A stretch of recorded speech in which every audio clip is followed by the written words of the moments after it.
Okay, the next one that I see you had some trouble with was this creating a formula using the present value function to calculate the total amount.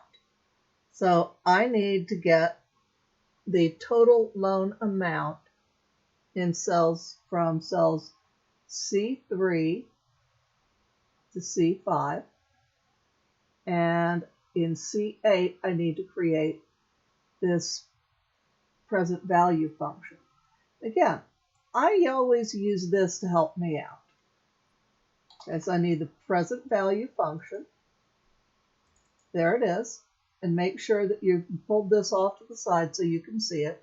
Stay in this column. Okay, so there's my interest rate. Okay, and there's the number of periods. And where is the payment? The monthly payment is right there. Okay, so click OK. And there we go. That one's done.